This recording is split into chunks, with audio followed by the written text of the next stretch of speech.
Welcome to the Atlanta Real Estate Podcast. Our mission is to highlight Atlanta, the lifestyle, the amazing homes, communities, industry professionals, and the exceptional Atlanta real estate agents who make it all happen, so buyers and sellers can make better decisions about where to live and which agent is right for you. I'm Mike Miller. And I'm Shelly Miller.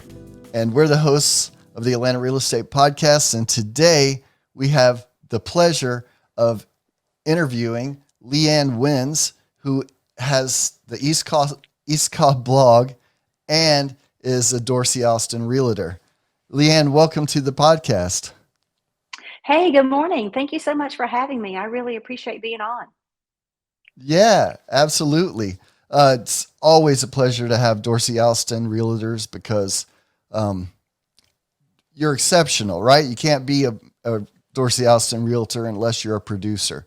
So it's really great to have people who, are the best in the business. Yeah, we've been looking forward to this interview. So we really appreciate you being here today.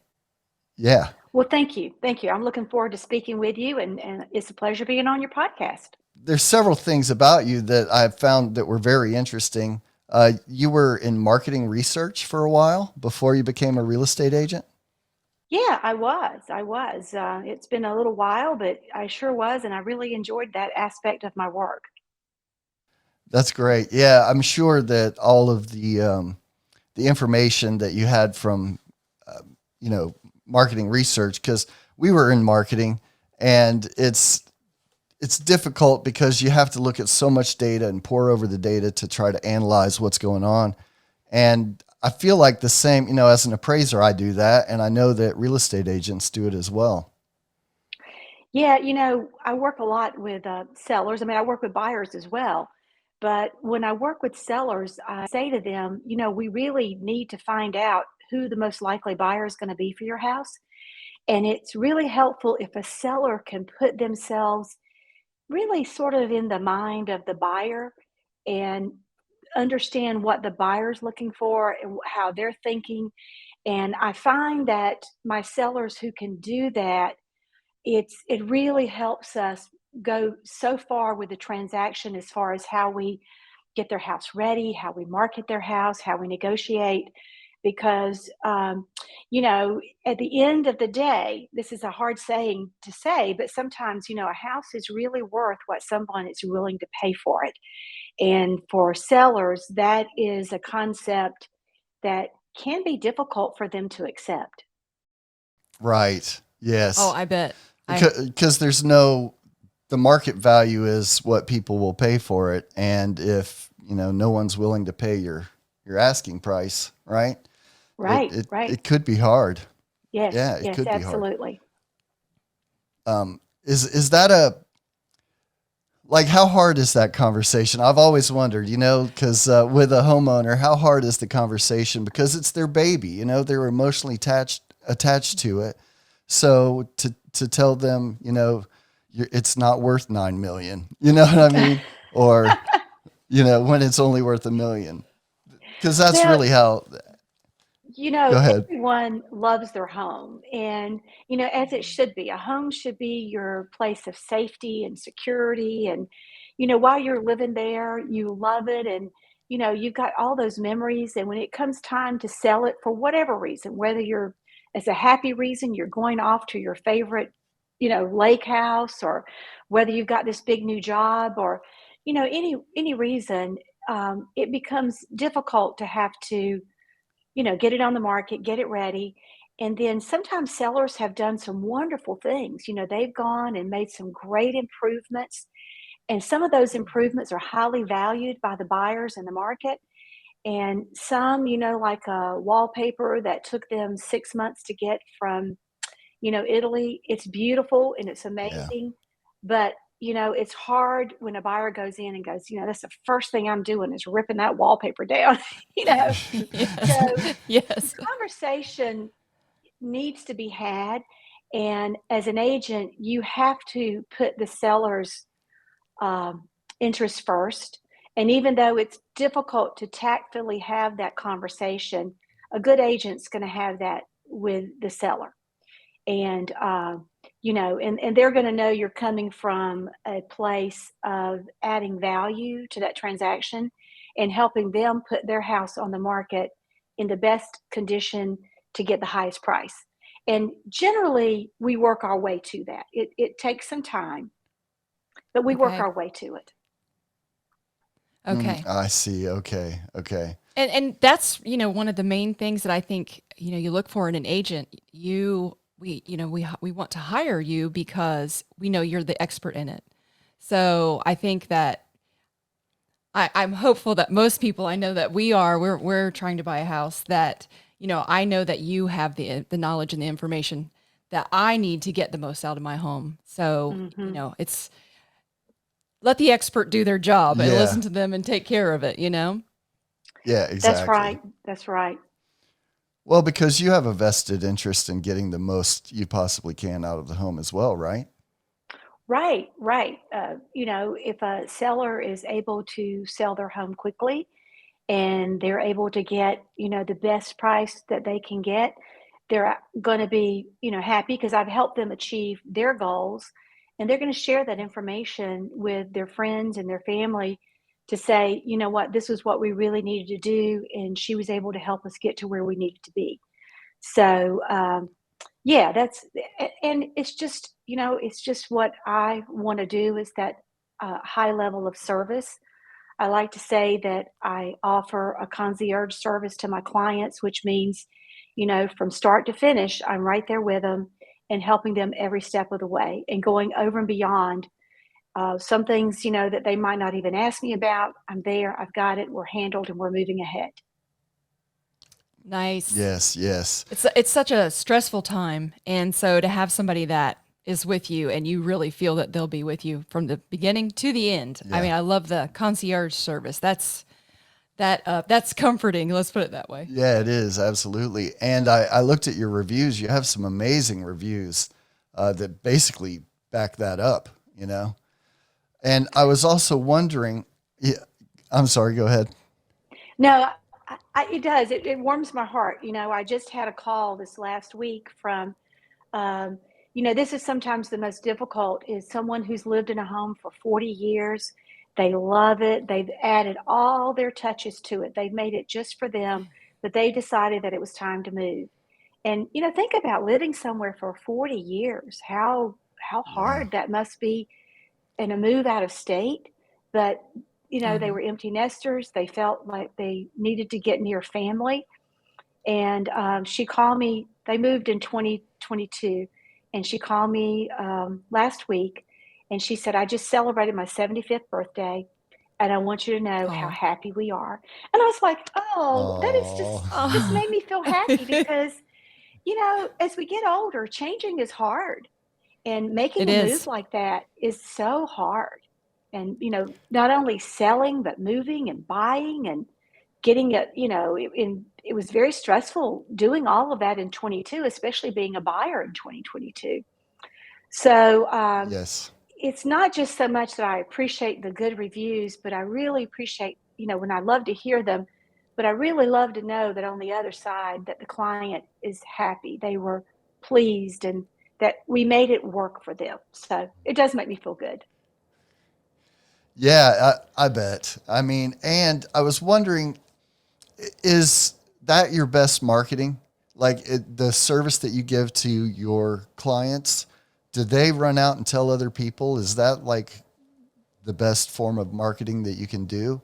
Or, It really is because referrals are great in that they've already the people who are referring me, they've already kind of vetted the the person who's looking to either buy or sell because they know they're for sure a person who is looking to buy or sell. And for the most part, they've already narrowed it down that they're looking to buy or sell in the area I specialize in, which is East Cobb. So unless, sometimes I have actually helped people who know me and they say, I'm moving to Tennessee, I'm moving to South Carolina, and I don't have a license to sell in those states, but I do have a way to be able to connect them with other realtors.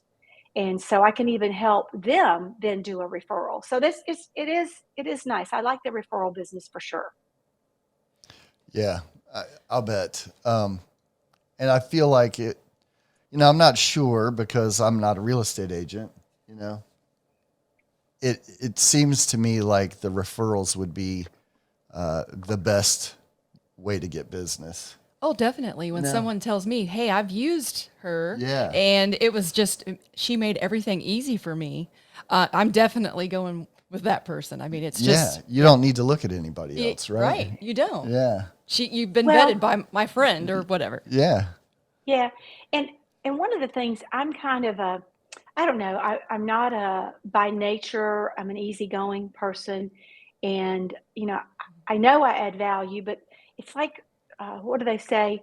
You should toot your own horn, but that's not very comfortable for me. But Yeah. then, Oh, when I think about it, I love to give a referral.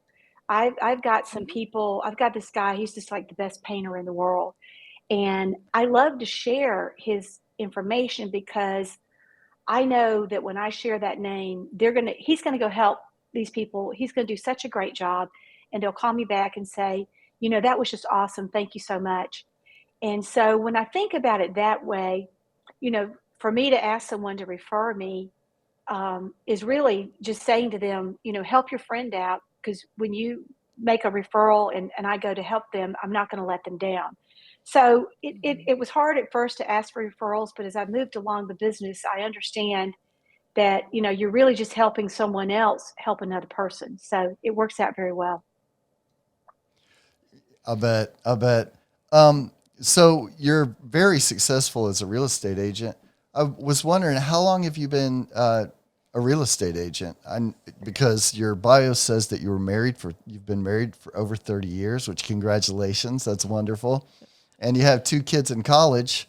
I was like, I wonder which colleges. Well, actually, you just mentioned a good point. I probably should go back and update my bio a little bit because Oh, yeah. yeah, yeah, honestly, Uh, thank you for tipping me in on that. I started with Dorsey Alston, about 7 years ago, and my okay. daughter was in college at the time. I myself was an empty nester, and, I thought, I really had a career. I took off some time, raised my kids. I feel like I have something else I can add before I go into just some kind of full retirement or something. So I was an empty nester myself.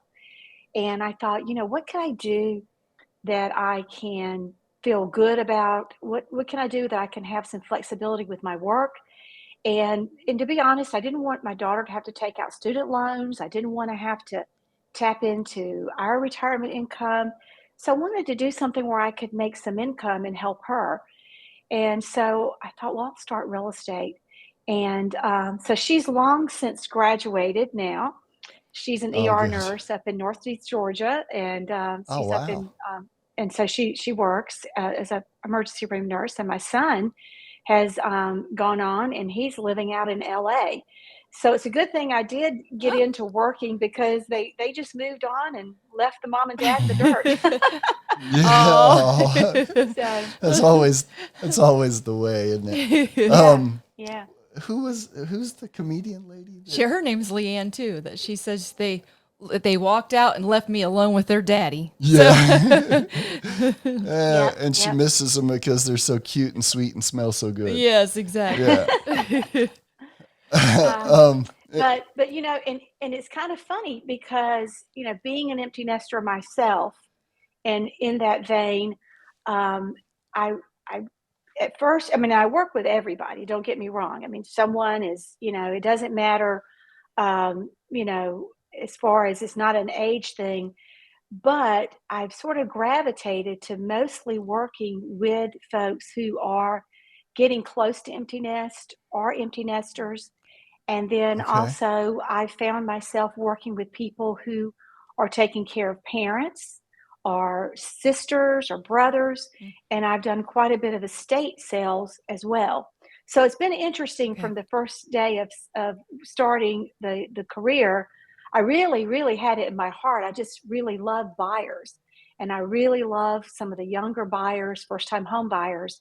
And I do work with them some, but it's been interesting how that path has led me, and I absolutely adore the empty nesters because um, as a as an agent, it's another whole ball game dealing with some of the issues that they're dealing with as far as the move in their lives. And like I said, a lot of times it's a real happy situation, but sometimes there's health issues involved. There's been a death that's I involved. bet. So it's Mm. a little different than, someone that's making that buying that first house. So it's a niche I do appreciate and I do like. Yeah, I'll bet. With the empty nesters, are they mostly looking to downsize, or are they looking to move to areas that, like say keep the same size home, but move to areas where there's more recreation, or maybe get a bigger yard so they can garden? Have you noticed a pattern? Well, one of the things that I've seen that, has been pre-COVID and even, after COVID that hasn't changed much is a big driver a lot of times is people want to be close to family as they get older, and especially if they happen to have any kind of health issues or something like that, they really want to be close to family. So I've had several clients that have decided to go ahead and move back, um, either maybe to what was once their hometown, so they've got cousins and family and friends, or sometimes they've found that their adult children have settled into an area and that's where they want to move. Um, and then it kind of runs the gamut. You've got people who've had lake houses for years and they say, I'm so glad I'm going to finally be able to live full time at my lake house. Um, or Oh, they've always wanted to go to Florida, be in more of a retirement community where there's a lot going on, activities. Mm. So it is a varied reasons, but I would okay. say probably health and family might be the two biggest drivers. Okay. Okay, that makes a lot of sense. 'Cause I would figure that it would have to be. I was It's funny when I do market research, and marketing and everything, Mhm. I find Mhm. that people fall into like six categories. Like there's not, you think all the people that there are and all of the ideas they would have and all of the thoughts that they have, but they really break down into like six categories. It's kind of odd that way. Mhm. So Mhm. that's what I was wondering. Um, so let me ask you, um, we, so we have to take care of my mother eventually, right? And she's Mhm. she's Mhm. blind. We're trying to figure out how to get her in and get a house and all of that stuff. The things that we've noticed is not every house could work. Mhm. And it seems Mhm. like we're down to either one of two choices. Either we have to build a house that has a mother-in-law suite in the back that that is on a first floor that everything's handicap accessible, which is Right. you know that's a big task, or find a home that is like has like a master on main, but then as the homeowner we would be giving up the master. You know what I mean? So, Right. so like, Right. is there a good, and not to put you on the spot, but I'm just wondering, is there a good plan or model, or is there, a certain type of home? I know in East Cobb, they're older, and probably some of those homes are built that way because weren't they built back when, like before 2008, when you were getting like really good quality craftsmanship and it's larger homes?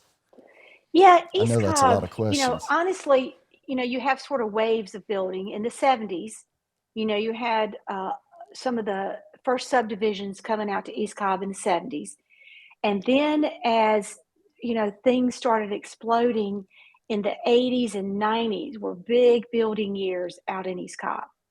And so, I do see homes that are, they'll have a master upstairs and then there'll be a bedroom on the main with a full bathroom. You will find those sometimes. Um, Okay. Okay. it's not usual to find, unless you're looking at a ranch style home, it's not usual to find your master on the main as well as another bedroom. Sometimes you'll see that, with a ranch, or sometimes you'll see a house that's got, maybe three bedrooms on the main and a couple upstairs. Um, so yeah, the ranch style homes, probably for everybody to be on that first level, is a good best bet. But therein, when you start looking at those, if you're ever going to need any accessibility as far as a wheelchair down the road, something like that, then the hallways sometimes are narrow. And Uh, I have worked with clients before who've gone in and renovated ranches to make them accessible. And, you know, some houses lend themselves to it better than others. okay. Okay.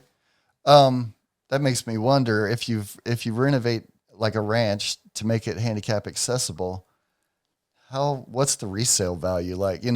Are they, you know, Yeah, is that more difficult because now it's yes, is it more handicap difficult to accessible? sell? Yeah. You know, you would think that, but honestly, when the um, when the modifications are done, and you have to do them in a way that they are um, accessible, and there's certain guidelines that you need to follow. But if you start with a ranch that's not that high off the ground, if you think about it, then you don't have to do those ramps that go back and forth and back and forth. You probably have Mm-hmm. seen like a Yes. home where someone has had to make a ramp that's very circuitous, because you can only go up, I think, about for every foot you can only go up an inch on the ramp. So, but Oh, Okay. if you start with basically what we call a stepless ranch, then generally you can put that ramp in the garage area. And even Oh, sometimes it's going to be as easy as an aluminum one that can be removed after the fact. And, okay. wow. nowadays with a bathroom remodel, even the grab bars can be pretty. And, people don't mind now a shower that could be a roll in shower with a glass door Mhm. that opens up. So there's a lot of modifications that can be done to suit what you need, but also that are tasteful. And probably it might even increase your resale because other people are looking for ranches as well. And, Okay. a lot of the folks want to stay in East Cobb, but that becomes a challenge trying to find a home that suits their needs as they age. And you called Yeah. it a step-in ranch? A stepless, A typically a stepless ranch. stepless, Okay. so that Okay. you Okay. maybe Yeah. one or two steps at the Makes front sense. door, and then just a little step from the garage into. And generally those houses are going to be on a slab, or Okay. partly a slab and then partly a crawl space, and there might be a basement underneath sometimes as well. Okay, that's great Yeah, information. that's Thank really, you. really good information. Um, and I had another question because we've been talking about East Cobb. Let me Hmm. bring the map up real fast because I was confused about what East Cobb is. Google shows it as this um, little area that only really has Walton High School in it. Yeah. But I thought that East Cobb's basically stretched from 75 over here almost to Roswell. If you go up 120, almost to Roswell. Basically, Yeah. this whole green area here, I thought Yeah. this was all I'd East agree with you. Cobb. Yeah, I'd agree with you more, Mike. When people Okay. ask me, the easiest way for me to respond, and I think um, this is what I do, and most people agree with me. You would look at some of the school district that would probably be in Sprayberry. You would look at Wheeler. You would look at Walton. You would look at Pope. And then, a fair Okay. amount of Lassiter High School. Generally, if you look in those schools, that is where I think most of us agree that the East Cobb location is. So it's pretty well in that area you just highlighted there. Okay. Okay. Okay. Yeah, this is great. And the thing about East Cobb for me, and correct me if I'm wrong, but the homes and the subdivisions, the neighborhoods, they have like what would you say? It's like a rural feel, but it's urban. Yeah, that's It's how I feel suburban. about it. Yeah. Yeah. Yeah, there are certain areas as you go out, off of Shallowford, Sandy Plains, out in that area. And then even if you come down, closer in around Laura Roswell, um, Okay. and to some of that area, especially if you're coming from the Roswell area and you happen to come up Willio and then you hit that area around that roundabout into Laura Roswell, there's a lot of Chattahoochee National Forest area there, and you don't even see anything but just a couple of subdivisions. And same thing, as you go over towards Soap Creek and some of that area, because we do have the Chattahoochee National Forest. And so it is pretty. I think you do have those subdivisions that are kind of tucked back in there. Hmm. Yeah, it's very nice area. And what about recreation? Is there a lot of I noticed there's some ruins and there's some parks uh, and East Cobb Park. What about recreation?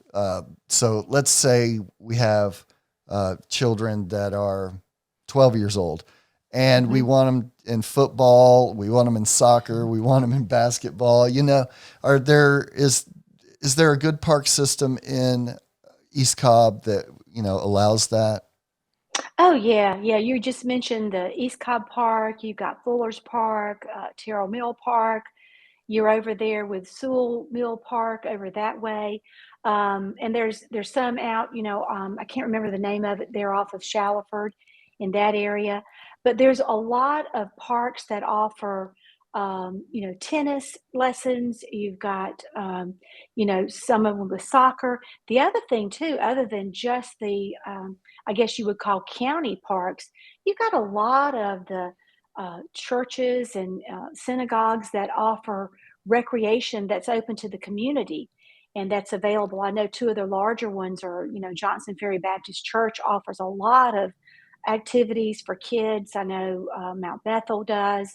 There's also over off of Pepper Mill, there's a s- I don't know exactly, but I know that a lot of kids play soccer over there. There's a soccer league that they can join up. And of course, there's East Cobb baseball. So there's plenty of recreational opportunities for kids and families in East Cobb. That's great. That's wonderful. And what is it about the schools? My supervisor tells me don't use the school districts for the comps, right? When you're Hmm. doing Hmm. appraising, Yes. because the districts change or their school choice. Is that right?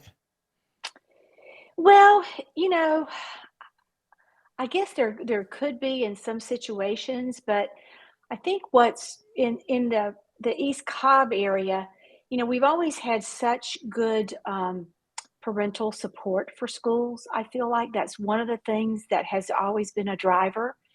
And we look at you can always look at test scores and things like that, and I guess the standard test scores.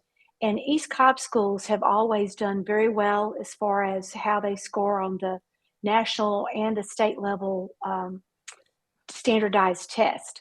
So I do think, and I see people that value maybe one high school over another, but some of it depends too on what they're looking for their kids.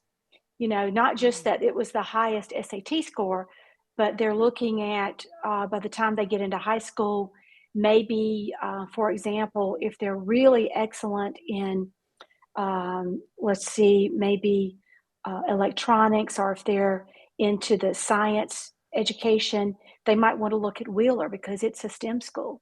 So those are Okay. some Ah, things like that that will help them make a choice on which high school is best for their kids. But I know there is the perception of some people think that one school is the best versus another. And okay. I think they're all good in East Cobb. That's all I'm going to say. I think they're all excellent schools. Okay. Okay. Excellent.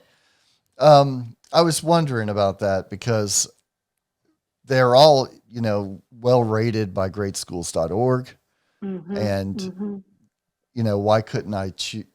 Anyway, that's my thing with the supervisor telling me not to use the school system. But, you know, But now I will Anyway, say, as a listing agent, you know, I will have people who come into a particular high school district, and it's the only school they want to move into.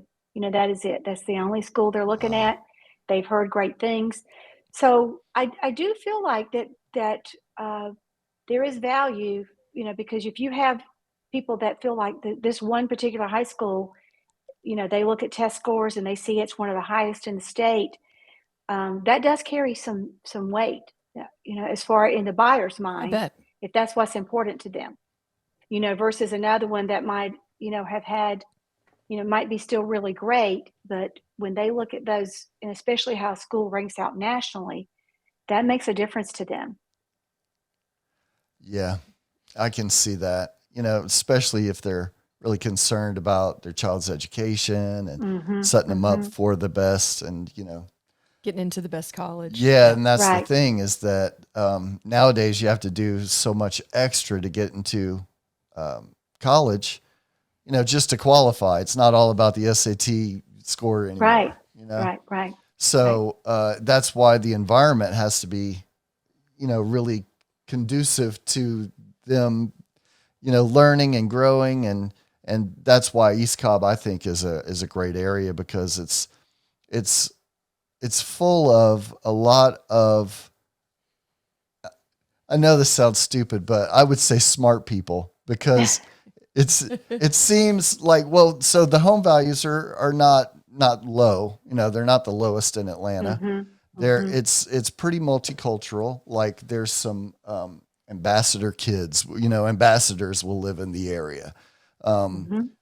you know, so you're getting a mix of different cultures, but smart people, Mhm. I guess. And since one of the high schools is focused on STEM, you know, science, technology, engineering, and math, you would think that um, that's going to give your child a great foundation. Mhm. Mhm. Maybe an Absolutely. advantage, you know? Yeah, an advantage. Yeah. That's what. Thank you. That's what I Yeah. was trying to get to.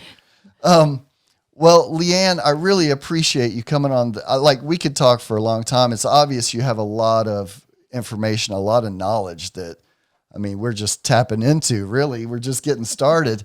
But I don't want to keep you all day. I know you're busy, and I wanted everyone to know that Leanne has a really great blog. It's called the East Cobb blog, and she talks about, you know, all kinds of things East Cobb and the schools. She goes through all the schools and restaurants and happenings. I mean, it's an incredible resource. And also, I've put the link, and I'll keep the link in the description for all of Leanne's contact information. And well, not just keep it, but I mean, put it in the description. And it'll be, you know, below in you're watching on YouTube, it'll be in the description on YouTube or in the show notes if you're, you know, listening to this on the podcast channel of your choice. But Leanne, thank you so much for joining us on the podcast. We really appreciate it. We really do. Great Oh, time. thank you. Thank you. It was nice talking with you. I appreciate that. And I'm always here as a resource. And I'm just Great. really, it was a pleasure being on. I had a good time with you today. Thanks again.